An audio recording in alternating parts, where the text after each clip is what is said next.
uma hora, na verdade, né? Então, a Carol, que é a nossa grande parceira, já deu início na nossa gravação. Eu queria, primeiro, felicitar, dar boa noite a todos os nossos convidados ilustres que estão nos prestigiando aqui para fazer esse bate-papo descontraído, e a nossa proposta da gente realmente fazer um bate-papo descontraído. Agradecer a toda a nossa audiência. Eu estou vendo aqui do lado que a gente já está com 31, e está aumentando a nossa plateia aqui, a nossa audiência hoje. E esse é um evento promovido, então, pela Safety for Me, né? Essa plataforma que tenta levar os conceitos de segurança do paciente para as famílias, para os pacientes, né? E a ideia de hoje, de fazer este webinar, foi justamente conversar com vocês, que são representantes de organizações muito importantes, que trabalham pelo mesmo motivo, né? Pela segurança do paciente. Cada um com áreas de atuação diferentes, com espectros de atuação diferentes, mas no final do dia, todos nós estamos trabalhando pela mesma coisa. É por isso que a gente batizou, vamos dizer assim, chamou esse momento aqui de um momento de sinergia, né? E aproveitamos estrategicamente, depois de uma conversa com o Vitor, né, de deixar esta reunião para a gente conversar agora em maio, né, imediatamente após o nosso mês de abril, porque tivemos, né, Vitor, uma overdose de eventos na sequência aqui, um atrás do outro, né, no mês de abril, alusivos naturalmente vamos dizer, às celebrações em relação ao mês nacional de segurança do paciente. Então, eu vou dar início aqui às nossas conversas, convidando vocês individualmente para que vocês possam, eu vou apresentar cada um de vocês, e ao apresentar, eu gostaria que vocês pudessem, então, falar um pouquinho sobre a organização que vocês estão aqui representando, e aí depois nós vamos conversar um pouquinho sobre sinergias possíveis entre as organizações. Então, eu vou por uma ordem alfabética e, obviamente, né, prestigiando primeiro as damas, né? Eu vou começar pela Carla, né? Então, a enfermeira Carla Ulloa André, ela é enfermeira, ela é mestre no programa de pós-graduação em Gestão, Trabalho, Educação e Saúde da Universidade Federal do Rio Grande do Norte e é assessora técnica do Conselho Nacional de Secretários da Saúde, o CONAS, no qual ela desenvolve a responsabilidade de gerente do núcleo em qualidade e segurança do paciente, além de ser coordenadora da Câmara Técnica de Qualidade no Cuidado e Segurança do Paciente. Carla, muito obrigado por ter aceito o nosso convite. Uma boa noite. E vou te pedir para apresentar, então, para a gente que não conhece detalhadamente, o que é o CONAS, como é que o CONAS atua. Boa noite, Salvador. Boa noite a todos e todas. Boa noite, colegas que estão aqui com a gente, participando desse momento ímpar, tão importante a gente falar um pouquinho e trazer a sinergia da segurança do paciente, né, na verdade. Então, eu gostaria de agradecer por esse convite, Salvador, e falar um pouquinho sobre o Conselho Nacional de Secretários de Saúde. O Conselho Nacional de Secretários de Saúde, o CONAS, ele foi instituído em fevereiro de 1982.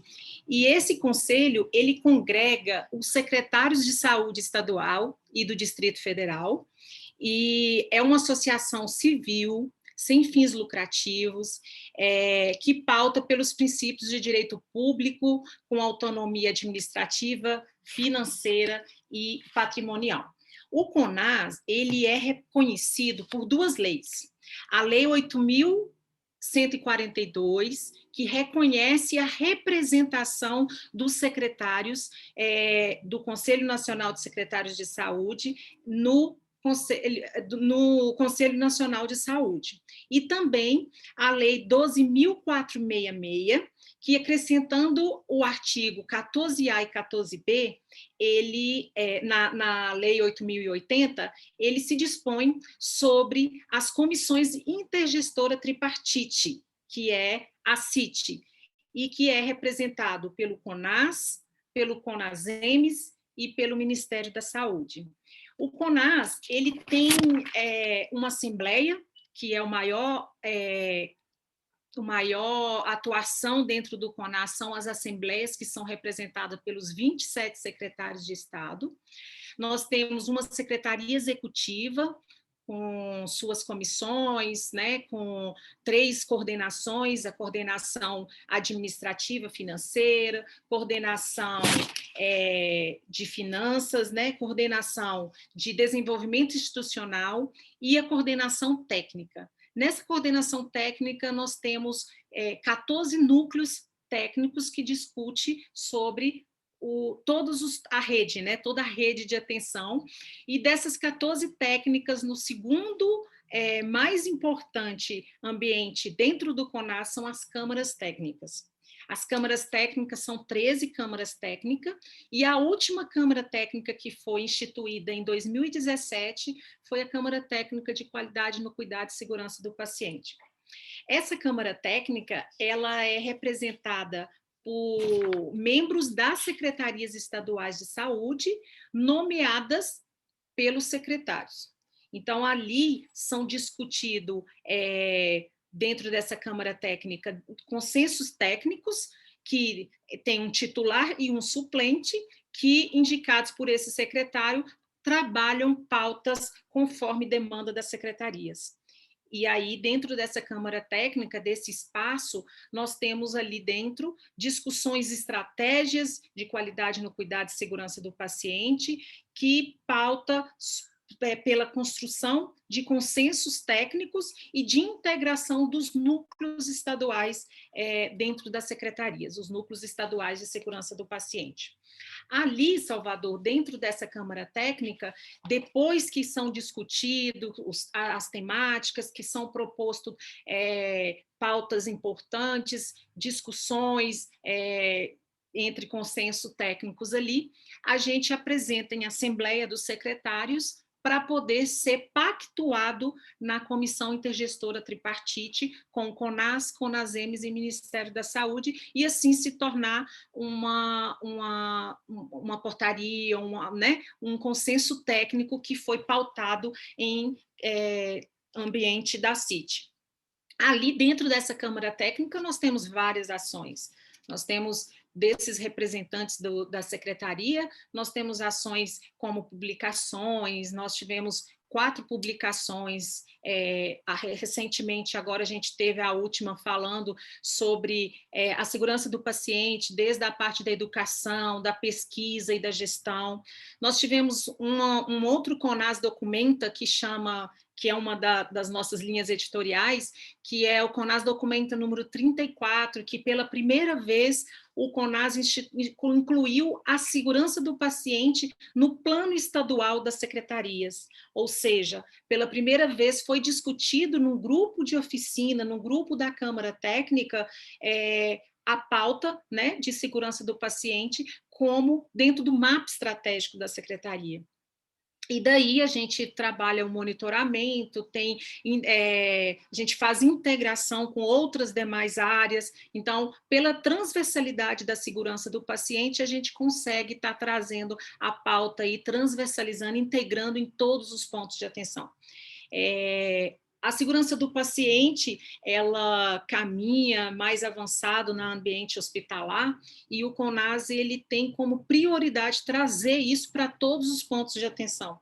Então, a gente trabalha com essa Câmara Técnica, mesmo o representante sendo de uma área específica, ou da vigilância, ou do planejamento, ou do gabinete, esses núcleos são variados de pessoas que acabam sendo gestor de uma área. E ali é uma pessoa que foi nomeada pelo secretário e que, querendo ou não, ele vai trabalhar em toda a rede da secretaria, a rede de atenção à saúde.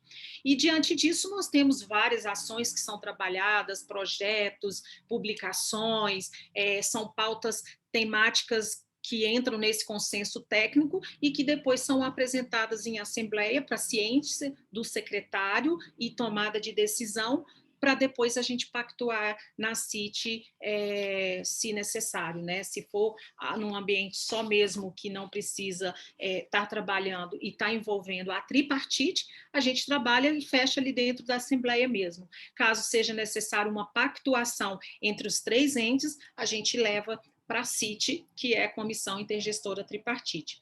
Fora disso, da Câmara Técnica, nós temos uma linha editorial dentro do CONAS com várias publicações. Então, o CONAS, ele, além de trabalhar toda a questão da construção política, da discussão, a gente trabalha também com o conhecimento, a difusão do conhecimento para dentro dessas publicações. E nessas publicações nós temos CONAS Documenta, temos coleções para entender a gestão do SUS, linha editorial internacional de apoio aos sistemas de saúde, chamado LEIAS. Essa linha editorial, nós temos ela em parceria com Lisboa, com o pessoal de Lisboa. O CONAS Debate, que são documentários que trazem dos projetos, de experiências exitosas de dentro dos estados, uma coleção que a gente publicou logo no início da pandemia, a coleção Covid-19, a gente trouxe para toda a rede de atenção, os 14 núcleos de dentro do CONAS participaram dessa coleção Covid-19. Gestão de redes, nós temos aí o nosso consultor Eugênio Vilaça, que traz para a gente toda a proposta dessa questão da gestão de redes. E revista Consenso, nós temos uma revista que acaba trazendo ali a temática de todo mês, com várias temáticas, né? E está discutindo ali dentro dessa revista Consenso a história do SUS, e também fazemos publicações em parcerias. Resumidamente, o CONAS, o Conselho Nacional de Secretários de Saúde, ele traz basicamente tudo isso que eu pontuei aqui. Que trabalho denso, hein, Carla? Olha, eu realmente confesso que eu mesmo tinha alguma ideia do funcionamento do CONAS, mas não tinha a dimensão da profundidade de todo o trabalho que vocês fazem. Muito obrigado por apresentar isso aí para nós. Um trabalho denso com 14 núcleos. Temos 14 núcleos e somos ali dentro, a gente já trabalha bem alinhado, bem integrado, exatamente para trabalhar em rede, né? Então, vários projetos que demanda, que precisa de uma outra área, uma área conversa sempre com a outra, e a gente tenta trazer esse fomento para apoiar mesmo as 27 secretarias de Estado. Fantástico, fantástico mesmo. Muito obrigado. Obrigado por apresentar o CONAS para a gente. Eu vou passar agora, então, para uma breve apresentação, então, da nossa colega Cledir, a Cledir Tânia França Garcia. Ela tem mestrado em educação, ela tem uma especialização em segurança do paciente e qualidades em serviços de saúde, em gerência de serviços de enfermagem, em docência universitária, em gestão hospitalar, em enfermagem obstétrica e MBA em gestão de pessoas. Atualmente é enfermeira supervisora da educação continuada em enfermagem da Associação Hospital de Caridade de Juí, no Rio Grande do Sul. Está pertinho aqui de mim, só uns 500 quilômetros aproximadamente, né, Cledir? E ela é coordenadora da Rebraensp aqui no Polo do Rio Grande do Sul e membro do Conselho Coordenador da Rebraensp na gestão 22-24. Tem experiência na área de gestão, educação continuada, enfermagem obstétrica e segurança do paciente, atuando principalmente nos seguintes temas: segurança do paciente, educação continuada em enfermagem e organização hospitalar, aleitamento materno e humanização do parto. Cledir, muito obrigado por representar o Rebraensp aqui para nós, a Rebraensp. Eu queria que tu apresentasse um pouquinho a Rebraensp para toda a nossa plateia que está nos assistindo. Sim, boa noite a todos. Primeiramente, gostaria de agradecer ao convite ao Salvador, né? Acho que esse momento é muito importante para todos nós, né? Estar aqui representando a Rebraensp ainda muito mais. A Rebraensp, a Rede Brasileira de Enfermagem e Segurança do Paciente, ela foi implantada no Brasil em 2008. Tá? Então, na verdade, a gente tem as redes de enfermagem. Tem a Rede Internacional de Enfermagem e Segurança do Paciente, que iniciou os trabalhos em 2005, no Chile, né? E aí, em 2008, foi implantado no Brasil. Tá? A gente começou, então, primeiramente com São Paulo, aí depois o Polo Rio Grande do Sul também foi implantado em 2008, e aí a gente seguiu. Hoje a gente tem 6 polos, né, atuantes, e temos 32 núcleos. A Rebraensp, ela funciona de uma forma hierárquica, dividida em Rebraensp Nacional, que no caso agora eu estou representando o Conselho Nacional da Rebraensp, e os polos, né? Hoje a gente tem o polo Rio Grande do Sul, polo São Paulo, Polo Bahia, Polo Minas Gerais, Distrito Federal e Polo Goiás. E ainda mais 32 núcleos, né? Cada polo ele é organizado por estado. Os núcleos, eles podem ser núcleos locais ou núcleos regionais. Por exemplo, o núcleo Ijuí, do qual eu sou origem, né? Então, eu sou origem do núcleo Ijuí, a gente tem em torno de 6, 7 municípios que participam da região noroeste, então, que participam do núcleo Ijuí. Tá? Então, por isso que ele é organizado de forma nacional, estadual e local ou regional. A Rebraensp, ela integra profissionais tanto de instituições de saúde, quanto também de instituições de ensino. Hoje a gente tem participantes dos hospitais, né, das universidades, também de cursos técnicos, né, de enfermagem. Para participar da Rebraensp, para fazer parte dos grupos coordenadores, então cada grupo coordenador, ele é composto pelo coordenador, o vice-coordenador e pelo secretário. Para fazer parte do grupo coordenador, tem que ser enfermeiro.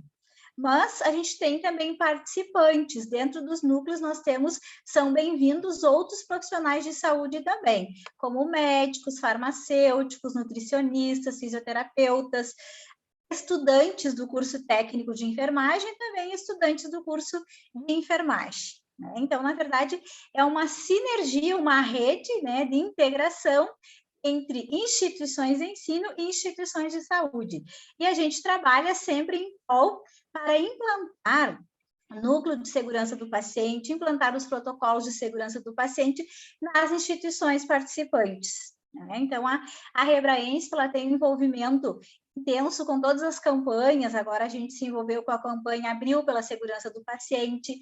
Foram definidos 6 temas base, né, para ser trabalhado conforme os protocolos. E também a gente trabalha a questão do Dia Mundial de Segurança do Paciente, que é o dia 17 de setembro, também integrado com outras instituições, como a Sobrasp, né, Vitor, trabalhamos muito juntos. Também trabalhamos com outras redes, né, em prol da segurança do paciente.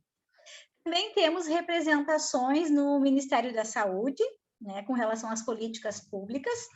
Também temos Medcovid, temos representante na Sobrasp, né, a gente tem o nosso colega Silvio, que é representante, e também na RINCEP, que é a Rede Internacional de Enfermagem e Segurança do Paciente, no qual nós temos representação também.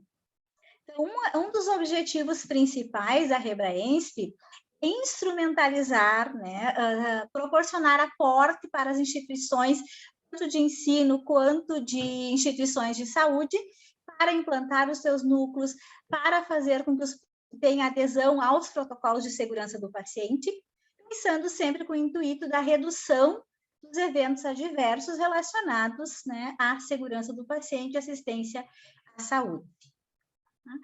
Então, a Rebraensp, o maior intuito é integrar as instituições de ensino e também as instituições de saúde, pensando que o profissional ele saiba prevenir eventos adversos, e por isso é importante de já ter a participação das instituições de ensino. Nós trabalhamos muito com a questão de trabalhar os protocolos, né, inclusive mudanças nos currículos dos planos de curso, para que seja incluído a disciplina, né, segurança do paciente, para trabalhar o programa de segurança e os protocolos específicos da segurança do paciente. Muito legal, Cledir. Eu tenho uma inspiração em uma pessoa que vamos dizer assim, me motivou muito no início, quando eu comecei a me envolver lá em 2013 com segurança do paciente, que foi a enfermeira Janete, que tu deve conhecer, a Janete Urbaneto, né?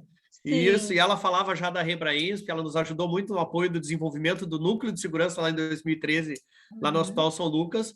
E ela nos ajudou também, nós constituímos lá um livro de protocolos multidisciplinares, né, em segurança do paciente, e tivemos o embrião do que é hoje na Escola de Medicina da PUC, de uma disciplina de segurança do paciente na Escola de Medicina, que muito me orgulha. Então, eu estava te ouvindo falar do papel da Rebraensp aí, e, sabe, me remeteu a toda a história do que a Janete nos apoiava lá atrás, e fico muito feliz, porque é uma concretização, né, dos objetivos aí, que tu acabaste de transmitir da Rebraensp. Muito obrigado por aceitar o nosso convite aí, tá bom?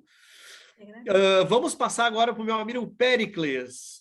O Péricles todos também já conhecem, né? O Péricles, ele é médico, ele é pós-graduado em administração hospitalar e em gerência hospitalar, é um dos fundadores da ONA, né? Todo mundo conhece a ONA, né? Coautor da primeira edição do Manual Brasileiro de Acreditação Hospitalar em 1998 e dos demais manuais de acreditação desenvolvidos na ONA até os dias atuais. E atualmente ele é o superintendente técnico da ONA. Péricles, só agradecimentos pela tua presença aqui. Conta um pouquinho para a gente aí.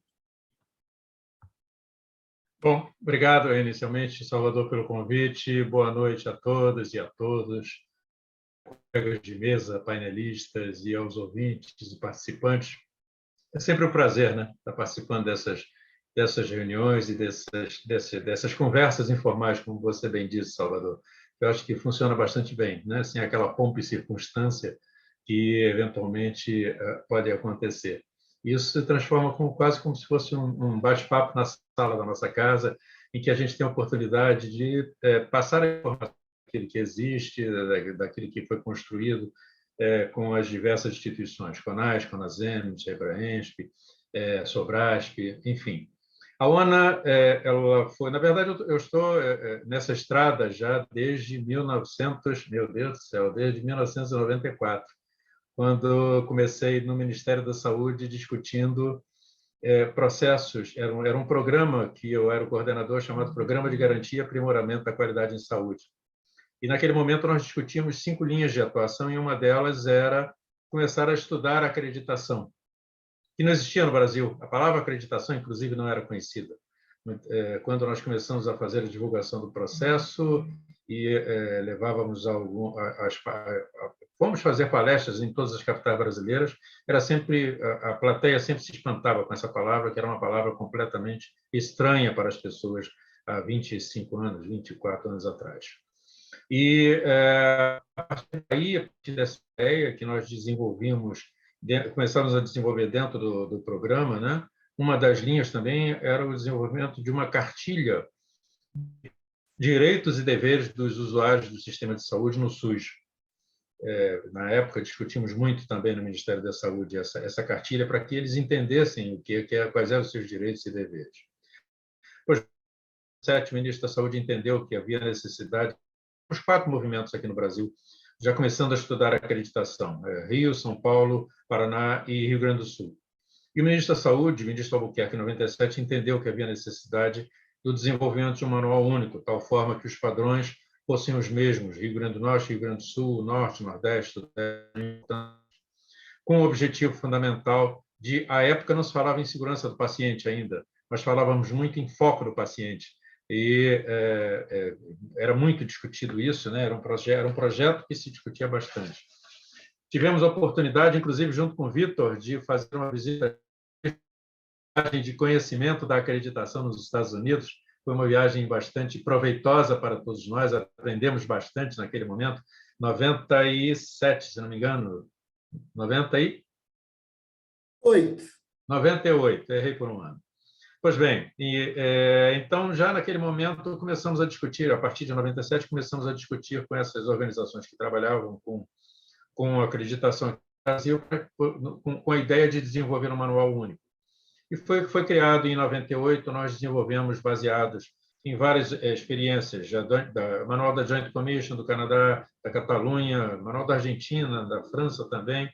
Acabamos desenvolvendo um manual que, à época, chamamos de Manual Brasileiro de Acreditação de Hospitais, e era voltado exclusivamente para hospitais. Naquele momento, ainda não pensávamos no sistema, só que começamos a observar a necessidade de se desenvolver um sistema para atender não apenas os hospitais, mas todas as organizações no todo. Dito isso, esse foi o passo inicial para a criação da ONA em junho de 1999. E com uma constituição muito interessante. A ideia, a ONA é uma entidade de direito privado, mas que não tem um dono. A ONA tem um conselho de administração, e nesse conselho de administração fazem parte representantes de entidades operadoras de serviços de saúde, entidades prestadoras de serviços de saúde. Durante uma época, tivemos, inclusive, a participação do CONAS e CONASEMS também. Logo no início, tivemos a participação do CONAS e CONASEMS. E hoje, fazendo parte do Conselho de Administração da ONA, Nós temos a ABRANGE, que é a Associação Brasileira de Medicina de Grupo, a Confederação Nacional de Saúde, CNS, a Federação Brasileira de Hospitais, FBH, a Federação Nacional de Saúde, que é a FENASaúde. Essas são entidades fundadoras.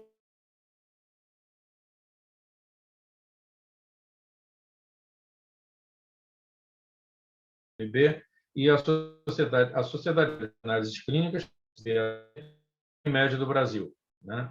Ou seja, é um conselho de administração plural, em que são colocadas aquelas instituições que compram e as que prestam serviço de saúde com um objetivo único, cada vez mais e melhor desenvolver atividades voltadas para a qualidade do atendimento. Na nossa história, nesses 22 anos, desde a sua fundação até hoje, o nosso gráfico de crescimento de organizações acreditadas é um gráfico que tem um crescimento desde dos primeiros hospitais a serem acreditados até o momento atual, fazendo com que, no momento atual, nós tenhamos como certificados válidos 1.018 certificados válidos voltados para as organizações de saúde como um todo. Hospitais, clínicas, hospitais-dia, serviços de radiologia.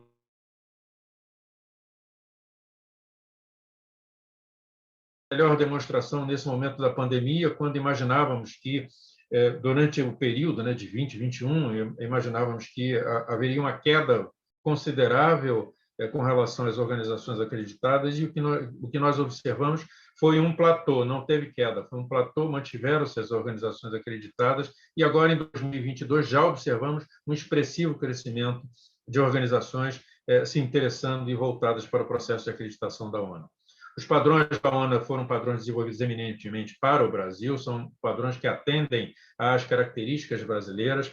Inovamos também com relação à distribuição por níveis, de tal forma que isso possa permitir o crescimento constante e a busca constante de excelência para essas organizações que estão acreditadas, ao mesmo tempo que nós fazemos também a revisão dos manuais de 4 em 4 anos, atualizando esses manuais e fazendo com que haja um crescimento também por parte do manual, de tal forma que as organizações possam cada vez mais atingir níveis de qualidade, de atendimento e, principalmente, garantindo a segurança dos pacientes, o bom atendimento aos seus familiares e garantindo a segurança dos colaboradores que trabalham também nessas organizações de saúde. A história da ONU hoje, pode-se dizer, eu tenho, sem medo de estar sendo pretensioso, mas já sendo um pouco, mas eu tenho orgulho de ver que a criação da ONU, o seu desenvolvimento na história do Brasil na área da saúde, porque mostra que o quanto teve resultados bastante positivos. Aliás, um deles foi demonstrado exatamente agora no período de pandemia, quando nós observamos que as organizações acreditadas por nós passaram lisas por esse processo. Uma ou outra dificuldade, mas todas graças ao processo implantado, melhoria de gestão da qualidade, melhoria de gestão de processos, colaboração dos seus participantes. Ligados também a um movimento nosso, em que desenvolvemos avaliações remotas, avaliações híbridas e presenciais, fez com que tudo isso nós conseguíssemos fazer com que essas organizações, graças a esse processo e aos padrões e requisitos implantados, pudessem ter resultados bastante positivos durante todo esse processo. Então, rapidamente, uma história de 22 anos contada em alguns minutos, para que vocês tenham conhecimento do quanto essa organização, na qual eu tenho um prazer muito grande de trabalhar desde a sua fundação, e se me deixarem, eu vou continuar trabalhando durante muito tempo ainda, não tenho a menor dúvida.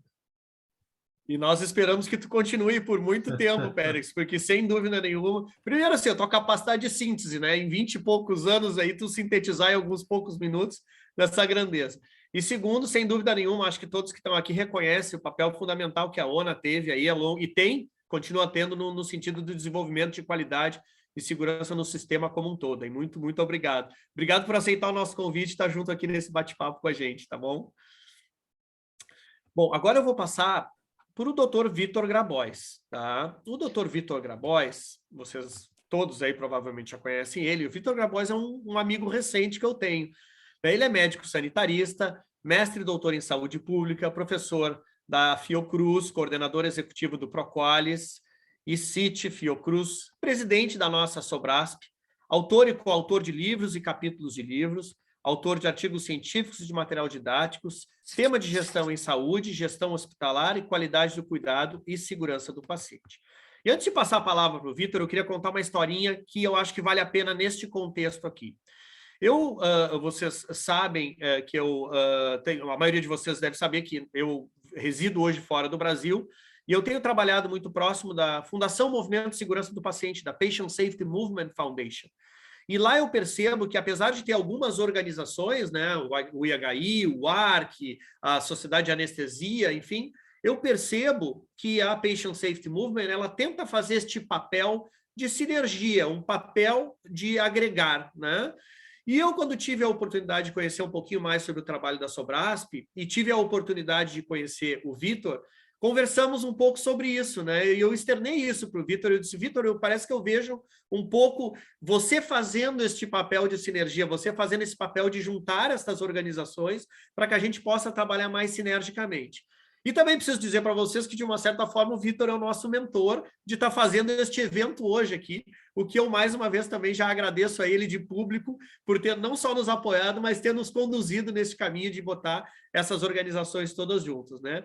Dito isso, Vitor, eu passo para ti a palavra para te falar um pouquinho da Sobrasp e se tu puder trazer já um pouco também da tua visão do nosso setor, como é que a gente pode realmente trabalhar de uma maneira mais integrada, mais sinérgica, mais proativa juntos. Os amigos, de uma maneira geral, são sempre muito gentis e o Salvador não foge à regra.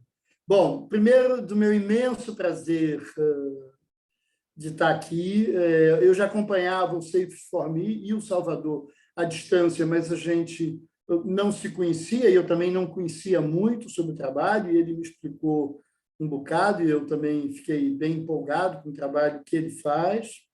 E aí, enfim, conversamos sobre a ideia desse primeiro evento, né, trabalhando essa ideia maravilhosa da sinergia em prol da segurança do paciente. Quero dizer do meu prazer em estar aqui com o Cledir, com Carla e o Péricles. O Péricles é um amigo aí de, bom, enfim, deixa para lá de muitas décadas, as moças são muito jovens, então nem dá tempo para tanta coisa, mas dizer não só da importância da gente estar junto aqui, não só nós individualmente, mas aquilo que nós todos representamos, né? Quer dizer, a Rebraensp, uma história belíssima, o CONAS, a ONA, enfim, e agora o Safe4Me, junto à Sobrasp também, é muita força junto, né? E também agradecer a todos que estão conosco, porque também olhando a lista dos participantes, só tem liderança, só tem entidades importantes, e quero agradecer em particular aos meus colegas de diretoria que estão aqui junto conosco hoje, a Sônia Ramires, a Cláudia Vidal, a Cláudia Toledo, o Luiz Antônio Diego, que também muito gentilmente estão conosco. Bom, eu vou aqui muito rapidamente contar um pouco da Sobrasp e tentar avançar um pouco. Bom, a Sobrasp, entre todas as entidades aqui presentes, é a mais jovem. A Sobrasp completará em dezembro de 2017 5 anos de existência. Nunca posso falar da Sobrasp e da história da Sobrasp e não falar do nosso querido, mas saudoso Walter Mendes, né? O Walter é o grande inspirador dessa ideia do movimento em prol da segurança do paciente. E então a Sobrasp tem 5 anos, vai ter ao final do ano, é uma sociedade de natureza multiprofissional desde o primeiro momento, é uma sociedade que congrega pessoas do setor público, do setor privado, da área acadêmica, dos serviços, e não temos apenas os chamados profissionais da saúde ou trabalhadores da saúde, mas nós temos todo um leque de profissões de engenheiros clínicos, de economistas, de jornalistas, de advogados, e tudo isso compõe o que é a Sobrasp em última instância. Eu sempre falo brincando, mas é uma brincadeira muito séria, muito real. A Sobrasp ainda é uma sociedade com a maior parte dos seus sócios são pessoas da liderança, mas eu acho que esse mesmo é um início muito venturoso. Vamos lá. A Sobrasp tem buscado muito fazer sempre a advocacy em torno da segurança do paciente, e aí, com uma questão também forte do ponto de vista educacional, nós, então, realizamos muitos cursos, webinários, agora estamos fazendo podcasts.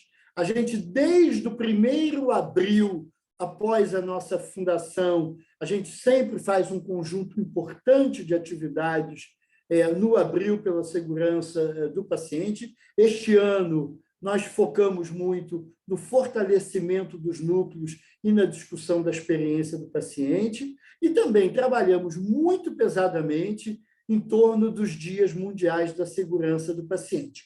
No ano passado, nós tivemos a construção da Aliança Nacional para o Parto Seguro e Respeitoso, e muitos dos colegas que estão aqui conosco hoje são membros dessa aliança, o que muito nos orgulha, e mostra um pouco, Salvador, a forma pela qual a Sobrasp, de fato, e seguindo bem ali as orientações do Global Patient Safety Plan, lá da OMS, no sentido da gente juntar toda a sociedade civil, todos os stakeholders, os governos, né? E a sociedade como um todo, para trabalhar em prol das metas de segurança. Comentar, claro, e não podia deixar de ser diferente, que os últimos 2 anos e pouco, nós trabalhamos muito em cima da educação, da mobilização, né, em torno do enfrentamento da pandemia pelo Covid-19. Falando um pouco do que são as metas da Sobrasp para os próximos anos, mas que, ao mesmo tempo, colocam sobre a nossa mesa aqui alguns temas que a gente precisa conversar. E o primeiro tema que eu queria trazer, talvez para um primeiro ponto assim, de debate, modestamente, é a própria ideia do fortalecimento cada vez maior do Programa Nacional de Segurança do Paciente, né? A retomada do Comitê de Implementação, a revisão dessa legislação que não é lei, né? Toda ela não é nem infraconstitucional, porque não há uma lei, mas há uma portaria 529, a RDC 36, elas precisam ser revistas, atualizadas, né? A atualização dos protocolos que já existem, criação de novos protocolos, e a Sobrasp, inclusive, querendo contribuir para esse processo, lançará agora, no dia 10 de maio, o seu núcleo de informações estratégicas, e a nossa primeira grande iniciativa é um inquérito, a distribuição de um formulário para a gente poder compor uma demografia bem qualitativa a respeito do funcionamento dos núcleos de segurança do paciente. Uma outra meta fundamental e importante para nós é o estabelecimento cada vez maior de parcerias com outras entidades em prol da segurança do paciente. E por fim, para concluir, 2 outras provocações positivas, de que nós precisamos de um espaço virtual, mas que seja virtual, de compartilhamento desse conjunto enorme hoje de experiências positivas que a gente tem em torno da segurança do paciente. Nós todos, coletivamente, isso não é uma iniciativa da Sobrasp, nós precisamos criar um grande observatório de práticas onde tudo, IPROAD, Ministério da Saúde, da Anvisa, Sobrasp, os hospitais de excelência, a EBSER, as iniciativas todas do CONAS, da Rebrains, todo mundo, que isso tudo possa estar, de alguma forma, depositado e visualizado. E, por fim, e temos aqui o nosso querido Péricles, dizer que um dos pontos importantes para nós é a ideia do fortalecimento da estratégia de acreditação como uma grande iniciativa para a segurança do paciente. E aí não se trata apenas da gente impulsionar a ideia da acreditação, Péricles, mas também impulsionar e nos unirmos em prol de captar recursos para que os hospitais possam, na verdade, criar uma base de gestão, possam, na verdade, fazer aquilo que a acreditação efetivamente recomenda, né? Claro, muita coisa de processo, muita coisa para ser trabalhada, mas precisa ter bastante investimento, precisa ter muita melhoria de estrutura, enfim. Então, isso complementa um pouco as ideias que a gente gostaria de apresentar. Eu não falei de iniciativas que a Sobrasp vai ter mais agora, o Congresso, tudo, mas isso a gente, ao longo da conversa, pode comentar depois. Muito obrigado, Salvador, e a todos aí. Muito obrigado. Sabe que tu estava falando e eu vi que realmente tem algumas iniciativas que podem ser estimuladas, algumas coisas acontecendo, né? A gente mencionasse como a primeira a questão de fortalecer a Política Nacional de Segurança do Paciente e tal. Isso me lembrou que dentro da saúde suplementar, tu tens já algumas iniciativas que eu acredito serem muito interessantes, como a RN 452, que traz a necessidade para as operadoras de plano de saúde renovarem a sua acreditação com a ANS, elas mexerem com o modelo remuneratório e desenvolverem também ações, né, para desenvolvimento de política de segurança na sua rede prestadora, né? Acho que são mecanismos que poderiam ajudar realmente a impulsionar essa questão toda aí. Claro, no âmbito do SUS é um pouquinho diferente, né? Mas isso no âmbito da saúde privada também ajuda. Então, eu coloquei mais como um outro ponto aqui, a gente olhar especificamente, vamos dizer assim, com esse outro cenário da iniciativa privada que tem a sua particularidade também, né? Péricles, Cledir e Carla, o debate é aberto aqui, estamos a não precisa levantar a mãozinha, abre o microfone e vamos falar, por favor. Bom, eu acho que como CONAS aqui, eu posso colocar que é de extrema importância mesmo avançar com o apoio dos parceiros para o Programa Nacional de Segurança do Paciente, né? O CONAS já trabalha bem afetivamente com o Ministério da Saúde nos projetos PROAD, né, no que vem trazendo aí como proposta para a segurança do paciente.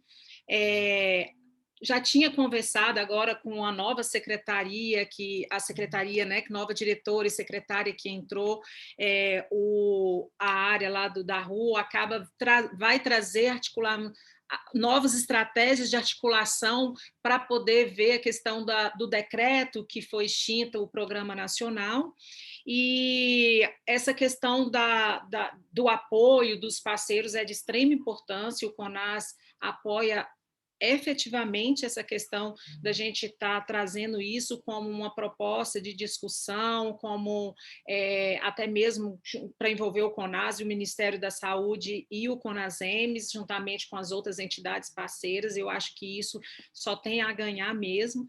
E desde quando o Programa Nacional ele foi extinto várias outras comissões dentro do Ministério da Saúde, foi um decreto do presidente, né, do nosso presidente, e aí a gente acaba trazendo isso mesmo, as ações, as estratégias, continuando dentro dos projetos PROAD.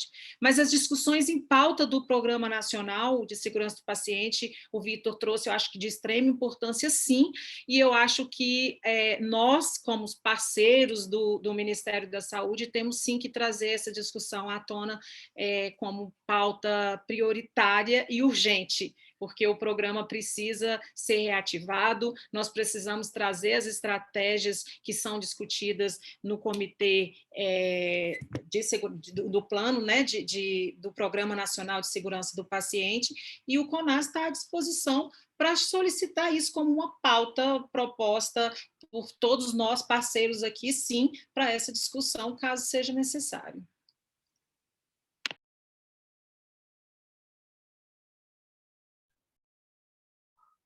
Péricles, então, o teu microfone está desligado, querido. Eu estou deixando as damas primeiro.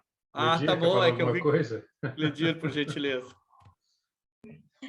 Bom, acho que com relação ao que o Vitor comentou, a questão da acreditação, né, de iniciativas que auxiliem as instituições, enfim, porque eu vejo muito, principalmente aqui na nossa região do Rio Grande do Sul, que as instituições de saúde têm os protocolos implantados, têm os núcleos implantados, mas uma das coisas, das questões para buscar acreditação é muita questão de estruturação física, né? Recursos financeiros que se precisam para ter 100% dos protocolos implantados. Por exemplo, o protocolo de prevenção de quedas, né? É o que mais exige recursos. Todas as camas com grades, barras de apoio nos banheiros, nos corredores. Uma das questões, acho que principais, né, é recursos, né, que tenha recursos, talvez via emendas ministeriais, para que as instituições de saúde filantrópicas, principalmente, consigam, né, reformas e implementação de estrutura física para buscar a acreditação.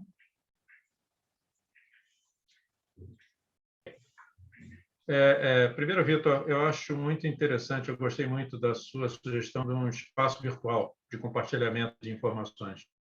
Nós temos, sabidamente, uma pulverização de informações, de dados relacionados à segurança do paciente. Eu me lembro, há algum tempo atrás, conversava com algumas pessoas envolvidas. 1º de abril de 2013, o programa foi lançado, não é verdade?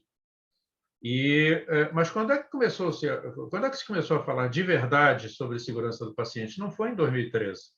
Né? Se a gente parar para pensar, né, friamente, 2017, 2016 começa um movimento um pouco maior, 2017 vai evoluindo e assim sucessivamente. Nós temos um país de dimensões continentais com os mais variáveis tipos de organizações de saúde, de hospitais, principalmente, de hospitais que são classificados como hospitais e que formalmente não deveriam ser classificados como hospitais, pela sua estrutura, pela sua formação. Então, talvez um caminho que pudesse ser percorrido seria de retomada até de crescimento gradativo. Explicarei. Eu me lembro, vou voltar à história, não beber um pouco dessa fonte da história. O primeiro manual de acreditação que nós desenvolvemos na ONU, o padrão na área de assistência era que, veja, eu estou falando de padrão e requisito de padrão para a área de assistência para o hospital ser acreditado. Era que a porta do banheiro deveria ser aberta para fora, ao lado da cama deveria ter um armário e para a guarda dos pertences do paciente e na cama do paciente deveria ter alguma forma de comunicação para chamar a enfermagem.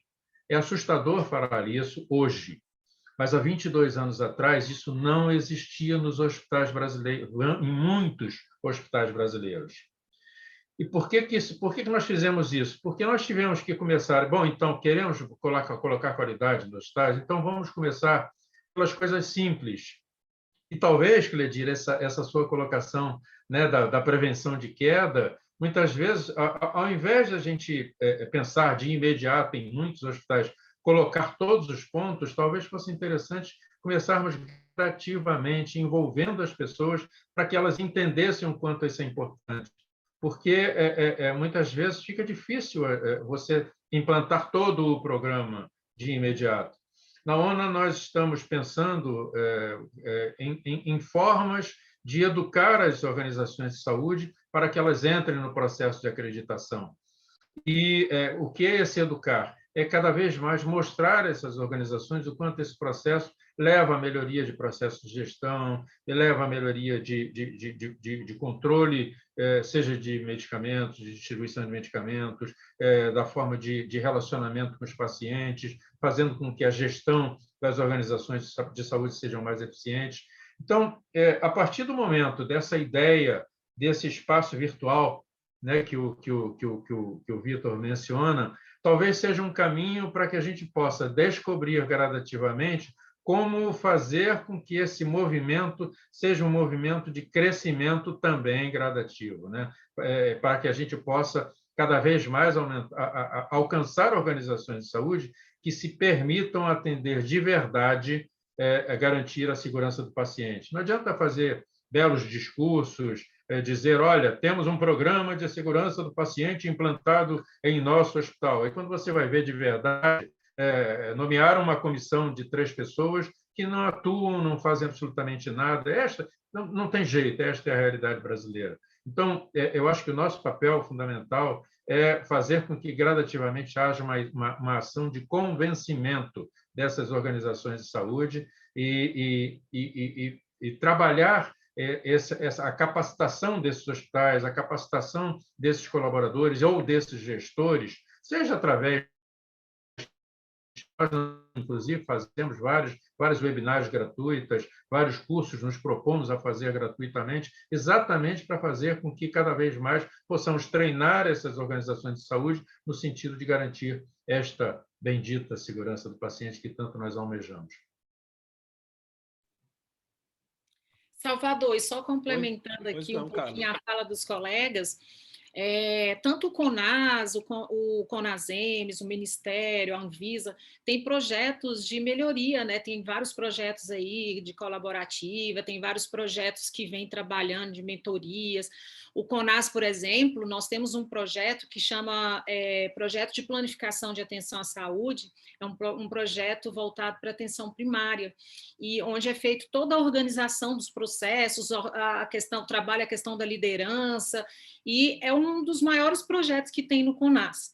E nós temos um centro colaborador onde é testado, onde a gente leva primeiro todas as ferramentas que são trabalhadas antes de disseminar para todos os estados, todas ali a atenção primária, as unidades, né? E é tão importante que a gente tem integração das outras áreas dentro desse projeto, porque, como eu disse, o CONAS ele trabalha a maior parte dos projetos voltado para a rede de atenção, ou seja, a atenção primária depende da especializada da hospitalar, e o paciente volta para casa da mesma forma. Então, isso traz com que a gente consegue abordar e integrar toda a rede de atenção, e o que foi colocado aqui para os colegas, da importância também de estar trazendo a acreditação desses processos de trabalho, a questão da questão da liderança, né? E isso a gente acaba trazendo aí nesse contexto também desses projetos que eu acabei de citar aqui, que eu conheço, que tem dentro do Ministério, do CONASEMES, mas a gente precisa trazer à tona, sim, essa questão da acreditação, até mesmo porque é encarada como uma das metodologias da segurança e que precisa, né, da gente tá abordando dentro dos projetos. Eu acho de extrema importância. Então, eu só queria complementar aí a fala dos colegas, trazendo esse ponto desses projetos e dessas experiências que nós temos dentro da proposta aqui dos projetos do CONAS. Se me permite, Carla, até complementando nessa sua fala, a revisão do Manual da ONU agora de 2022, ele traz uma mudança de comportamento do manual que faz com que o próprio manual funcione como se fosse um guia náutico, né? Ele não vai ensinar a velejar, mas ele vai mostrar os caminhos para onde a gente possa chegar a um porto seguro. O próprio manual pode ser utilizado quando a gente coloca, além do padrão e além do requisito desse padrão, ao lado disso, nós colocamos neste novo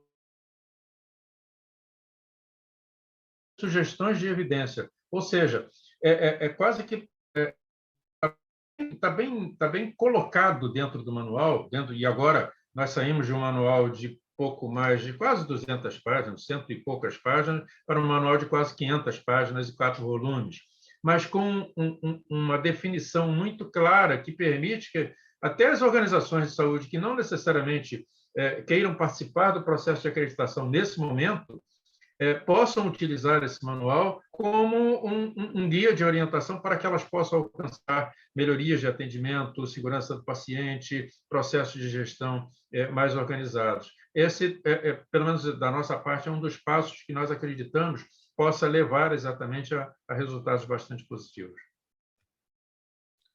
Eu queria dar um depoimento nessa linha, Péricles, aqui eu vou na linha do que a Eveline está colocando também, é quase uma repetição do que tu está falando. Eu tinha usado o manual como cliente lá, na verdade, né, como um cara que ia ser acreditado, na verdade, e eu tinha muita dificuldade mesmo de entender, por vezes, o que ele queria dizer. Eu tinha uma certa dificuldade técnica de entender isso.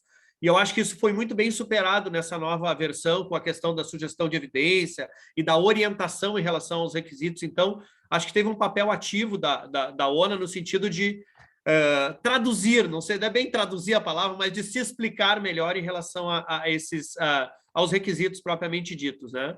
E eu queria salientar só um dos comentários do Fernando Torelli, que está aqui presente com a gente, que eles sim já estão apoiando, acho que é pela Associação dos Voluntários em Saúde, eles já estão apoiando 5 hospitais de maneira voluntária para obterem a acreditação. Torelli, muito obrigado pela participação e não só pelo trabalho da Associação dos Voluntários também.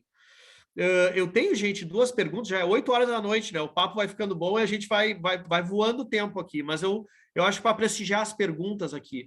Uma delas é do Silvio César, né? E ele coloca assim: uma questão que me preocupa bastante é a carência de estudos multicêntricos em segurança do paciente, né? Com amostras realmente representativas, né? Gostaria de ouvir os colegas sobre quais são as dificuldades para avançarmos nas pesquisas e que estratégias as entidades poderiam começar a alinhar para superar esses desafios. Eu estou entendendo que o Silvio está nos provocando aqui, de que talvez as organizações pudessem ser um hub onde pudesse conectar as organizações que quisessem estudar, realmente desenvolver ensaios clínicos, né? Silvio, espero que eu tenha explicado bem. Se não é isso, por gentileza, coloca no chat. Queria convidar os colegas a comentar isso. Deixa eu, se você permitir, Salvador, pois não, Vitor, fica à vontade. Sobre a pergunta do Silvio. Eu acho que, na verdade, as coisas caminham todas no mesmo sentido. Quer dizer, a ideia de um grande observatório, de um compartilhamento de experiências, me parece que é fundamental e só fortalece uma ideia da necessidade de pesquisa, mas nós precisamos conhecer as coisas. Quer dizer, a gente acaba, se você não é de um hospital acreditado, seja da ONU, seja da Joint, seja enfim, Canadá, o que for, ou se você não está, às vezes, dentro de uma coisa do PROAD, enfim, a gente precisa ter um esforço coletivo de juntar isso tudo, com diferentes metodologias, amplitudes, não me importa, mas essa é a ideia. O que o Silvio está trazendo, acho que é uma questão fundamental, mas quero lembrar e quero, na minha resposta, render homenagem aqui a Luciana Uê, que está aqui conosco. A Luciana assim, segura essa bandeira e não deixa cair desde lá 2013, e acho que é muito importante a gente falar disso, que é uma verdadeira resistência, é um exemplo de resiliência, porque o programa continua, o comitê efetivamente acabou, mas lembrar a todos que a pesquisa era um dos eixos, e é um dos eixos, do Programa Nacional. Então, o nosso problema ainda não é exatamente, eu acho, o desenho das pesquisas. Eu acho que tem uma coisa muito anterior ainda. Não é que o desenho não seja importante, mas o que eu acho que é decisivo? É que o programa precisa retomar a sua plenitude, precisa ter uma coisa que nunca teve amarrada, que é um orçamento definido, né? com metas absolutamente claras, né? Isso é muito importante. Senão, outros programas que foram bem-sucedidos no Brasil, de medicina de família, né? A estratégia de saúde da família, questão da AIDS, tudo isso tinha governança clara, recursos claros, monitoramento, mensuração, indicadores. Nós também precisamos disso. E a pesquisa, ela é um dos eixos. Então, o que nós precisamos? Nós precisamos de uma coisa que nunca tivemos na área da segurança, e que a gente agora, como vou falar, não como Sobrasp, mas como Proqualis, estamos querendo fazer essa discussão dentro da Fiocruz para compartilhar isso com muitos outros colegas de fora da Fiocruz, que é uma discussão sobre prioridade de pesquisa. O que é prioritário? É segurança, é a questão da cultura justa, é sobre a implementação dos protocolos. Então, nós precisamos definir prioridades de pesquisa.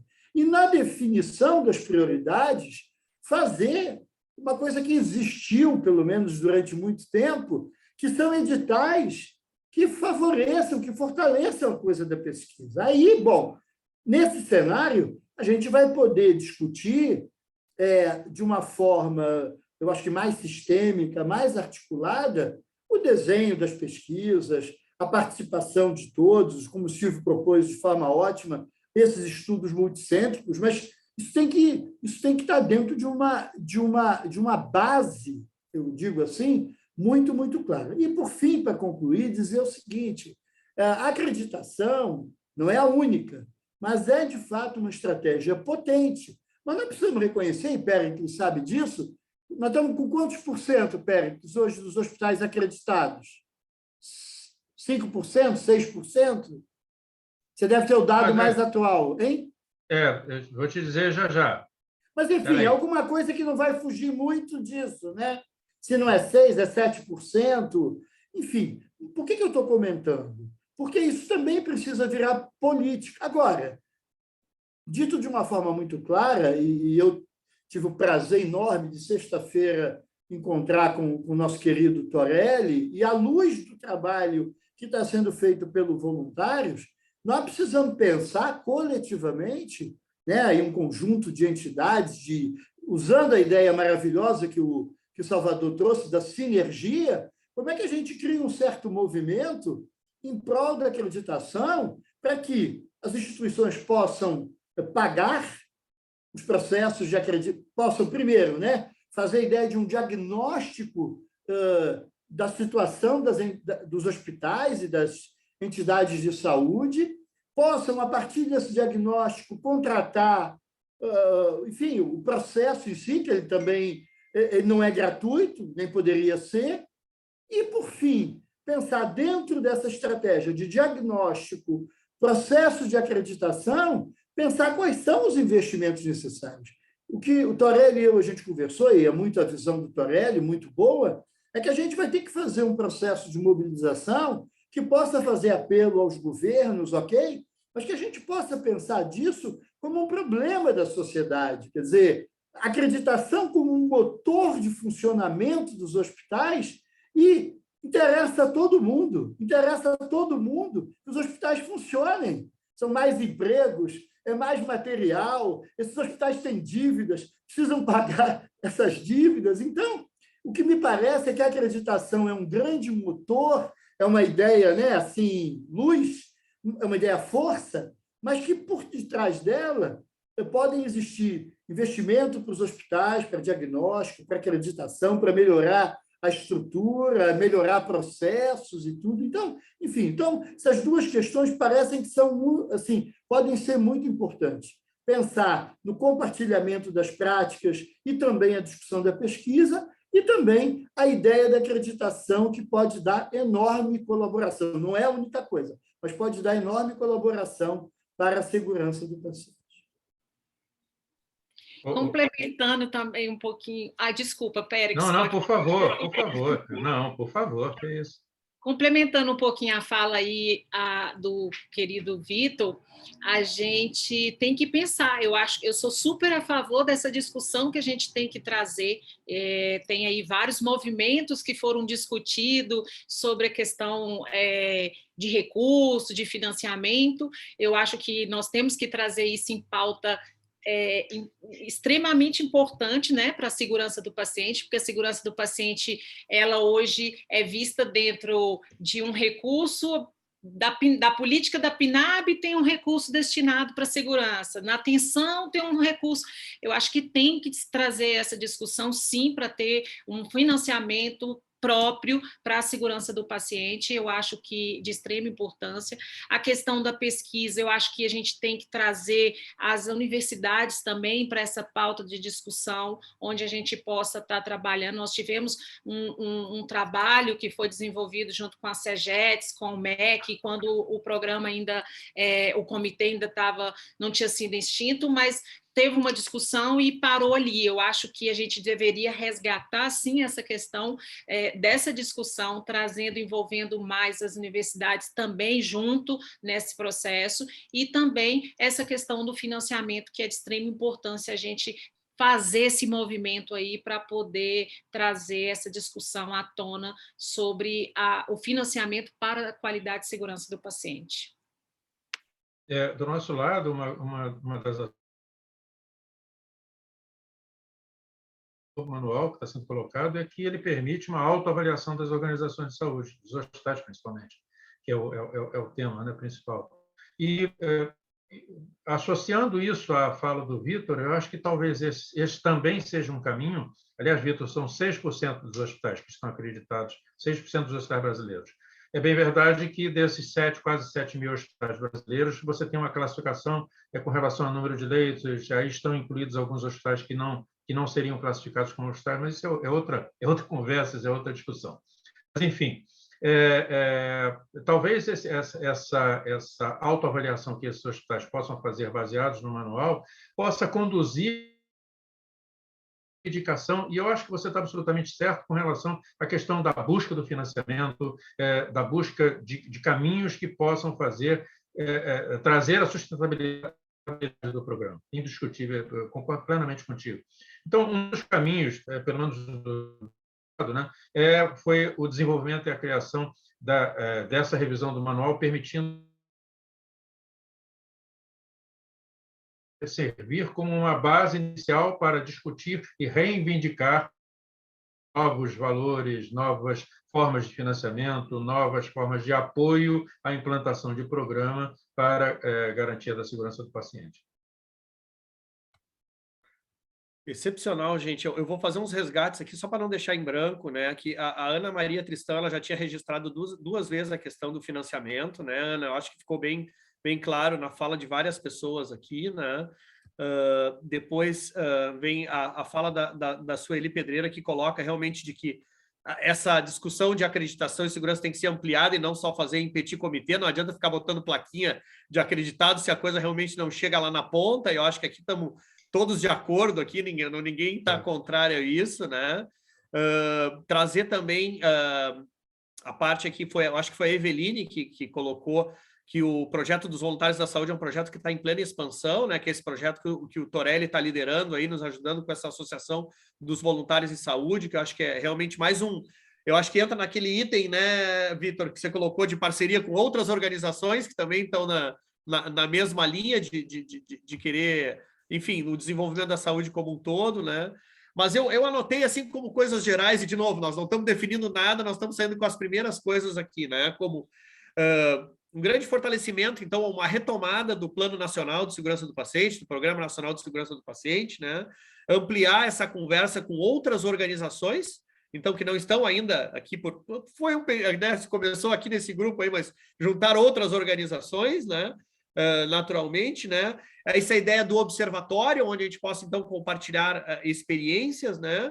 E realmente estimular a acreditação. Eu gostei da fala, não sei se foi o Pérez ou o Vitor falou, dessa questão de utilizar um modelo de acreditação realmente como um motor para fazer a roda girar e a gente sair desses 6%, quem sabe, para 60%, né, Pérez? Quem sabe a gente chega lá com o financiamento. Mas já ficou aqui, eu acho que... E eu estou tentando fazer um apanhado, porque nós já estamos às 8h10 da noite, eu também não quero prender a turma por muito tempo, né? Depois deste apanhado, eu acho que eu podia fazer uma volta aqui, uma rodada final com cada um dos nossos convidados para a gente ir encaminhando a conclusão do nosso webinar aqui. Começamos com as senhoras? Começamos com a Carla? Sim, Salvador, eu acho que são debates assim, essa sinergia que precisa trazer, eu estava olhando aqui os comentários e vendo como as pessoas falam da atenção primária, do financiamento, da acreditação, eu acho que da linha do conhecimento, né? Eu acho que são temas que tem que ter essa discussão mais frequente. Eu acho que aqui dentro desse debate cabia também o Ministério, com a Conasem, a Anvisa, né? Então, eu acho que foi uma oportunidade única e eu acho que é de extrema importância para a gente poder fortalecer e pensar aí no fortalecimento do comitê, de estar resgatando isso. Eu quero agradecer a oportunidade desse espaço, né, e dizer que o CONAS está aberto para todas as conversas, para todos os debates e discussões necessárias que possa, em prol da segurança do paciente, que a gente possa fortalecer a política e o principal, que foi até discutido e falado aqui dentro das perguntas aqui que foram colocadas, a gente vê o resultado lá na ponta, porque o paciente precisa de ter aquele resultado em toda a rede, desde a atenção primária, especializada, hospitalar, no sentido de estar levando ali qualidade e segurança do paciente para os nossos pacientes de todos os serviços de saúde. Obrigada. Muito obrigado, Carla. Cleidir. Bom, eu gostaria de contribuir com relação a quando o Silvio comentou a questão das pesquisas, né? A Rebraensp, dentro do plano de trabalho, uma das áreas, os eixos, é a investigação e difusão do conhecimento em segurança do paciente. Mas o que a gente vê muito ainda são estudos acadêmicos, né? Enfim, de doutorado, mestrado, a gente ainda vê muito pouco de instituições de saúde, serviços de saúde pesquisando sobre o tema, né? Então, acho que a gente precisa instigar mais os serviços de saúde a pesquisar. Eu acho que, assim, são campos riquíssimos, né, de pesquisa, tanto qualitativa quanto quali, então precisa, acho que, instigar mais os serviços de saúde. E, com certeza, precisamos de financiamento, né, para dos protocolos, para buscar acreditação para mais hospitais, né? Pensando assim no quantitativo que nós temos hoje a nível do Brasil, o percentual de hospitais acreditados ainda é um número baixo, né? Então acho que precisamos sim pensar mais nisso, buscar redes de apoio, né? Eu até não conhecia, né, a questão dos voluntários. Eu acho que são sinergias, são redes importantes, né? E uma das coisas também que eu só gostaria de finalizar, não basta implantar os protocolos de segurança do paciente, né? A gente precisa manter a adesão dos profissionais de saúde, dos familiares, dos pacientes com os protocolos, né? Porque a gente precisa monitorar, ver se realmente esse paciente está sendo identificado, né? A questão da cirurgia segura, por exemplo, o checklist está sendo realizado, enfim, não basta implantar o protocolo, precisamos monitorar e manter a adesão aos mesmos, pensando sempre, né, na melhoria da qualidade da assistência ao nosso paciente. Muito obrigado, Cleidir. Péricles, com você. Dois caminhos, né? Eu acho que a gente precisaria percorrer. O primeiro deles definitivamente, eu acho que isso é fundamental, é criar a bendita cultura de segurança do paciente nas faculdades, nos cursos de formação de profissionais da área da saúde. É necessário começar a incutir, isso é uma semente que a gente tem que plantar e que eu vejo que em muitos locais de formação de profissionais de saúde, isso nem de longe é pensado a respeito. E nós começamos a discutir no âmbito da ONU, inclusive, alguma coisa também relacionada a isso, para que a gente possa tentar fazer algum movimento para que esses locais de formação, sejam as universidades, faculdades, pós-graduações, enfim, os locais onde são formados os profissionais de saúde, que logo, logo estarão no mercado de trabalho, para que eles já cheguem no mercado de trabalho com esta cultura enraizada em si próprios e não, sabe, começar a treinar as pessoas para que gradativamente as que já estão hoje no mercado de trabalho. É preciso insistir constantemente. E o segundo ponto, até baseado em um dos comentários que eu vi, que está absolutamente certo, são de gestores que tenham conhecimento, que tenham vontade suficiente, que sejam orientados de uma maneira mais completa, no sentido de evitar que haja, como foi mencionado, má gestão dos serviços de saúde. Na maioria das vezes, o que encontramos são gestores que se dizem gestores, mas que, na verdade, não têm nenhum conhecimento, não têm nenhuma formação durante todos os processos dos hospitais que eles gerem. Com isso, evidentemente, o desempenho desse hospital com relação à questão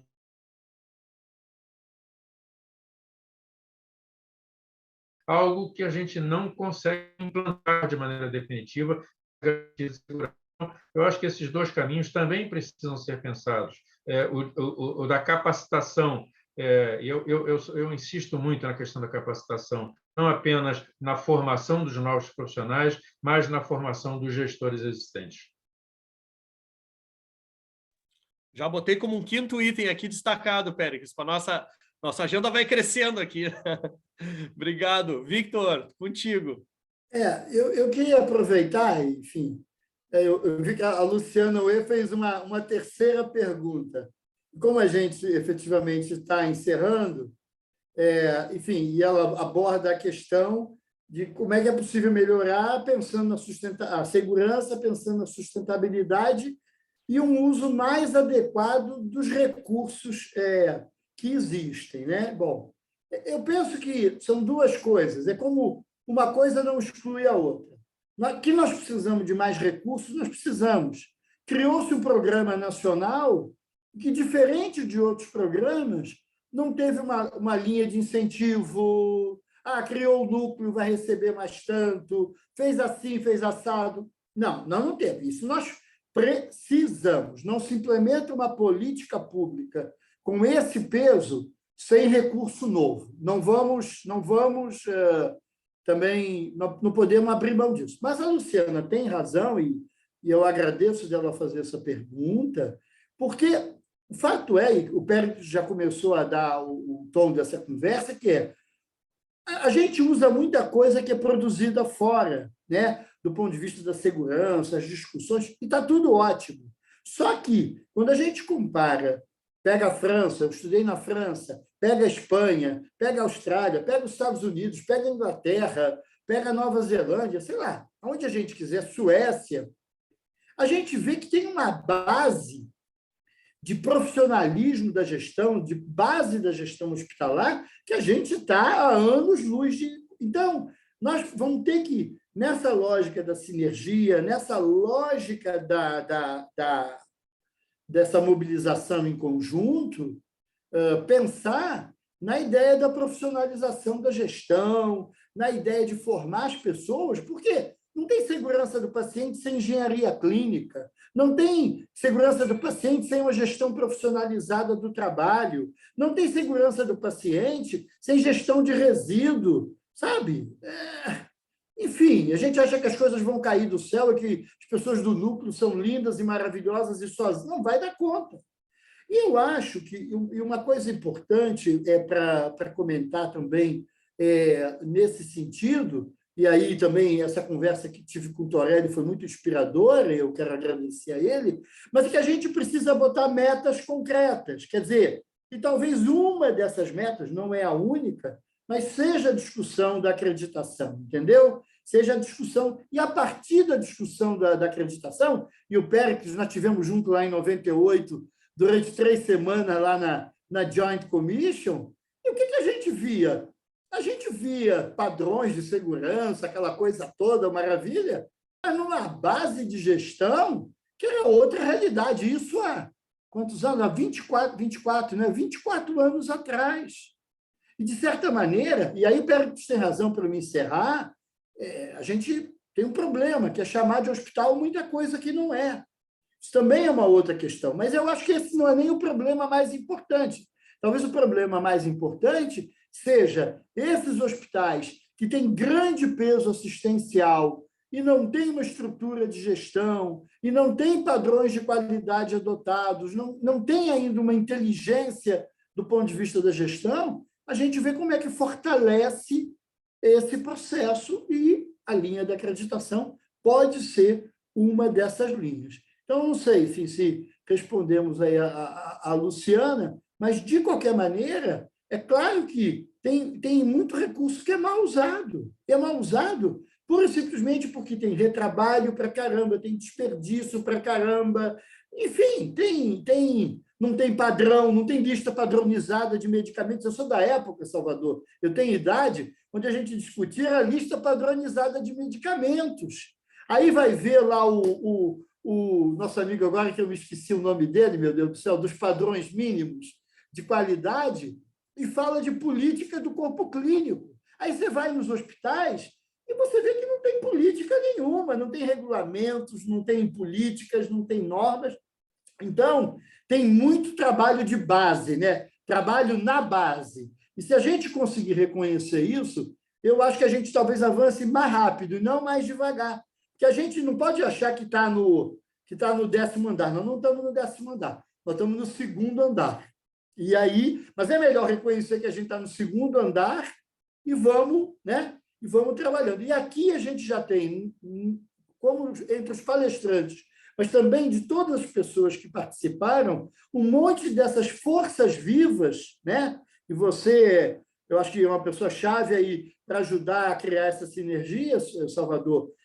A gente tem muitas forças vivas da segurança do paciente para começar a trabalhar isso de maneira mais sistemática. Alguém falou de silos, né? Juntar os silos todos. A gente também tem que ser sistêmico também, né? Não basta vender a ideia da abordagem sistêmica. Nós aqui também precisamos ser sistêmicos, né? Não basta os hospitais privados, não basta a EBSER, não basta a Rebraensp, não basta a ONA, tem que ter todo mundo. Enfim, isso aí é tarefa geral, como diz na brincadeira, né? JJ, geral junto, entendeu? Quer dizer, É esse esforço que eu acho que a gente precisa ter, e eu te agradeço, queria encerrar, eu não vou falar mais, te agradecendo essa iniciativa, que ela é extraordinária, no sentido de poder juntar muita gente boa e que acho que foi plenamente bem-sucedido. Tá bem? Obrigado, querido.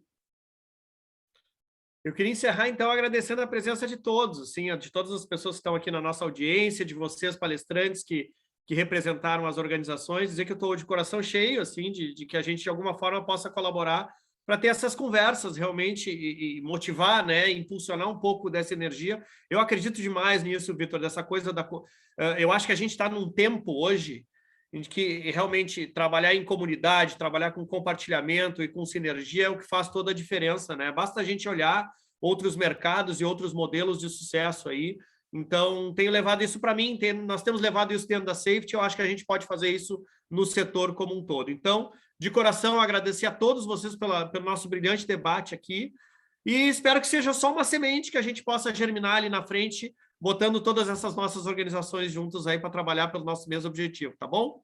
Um grande abraço a todos aí, uma excelente semana a todos e a gente fica em contato, tá, gente? Boa noite, muito obrigado.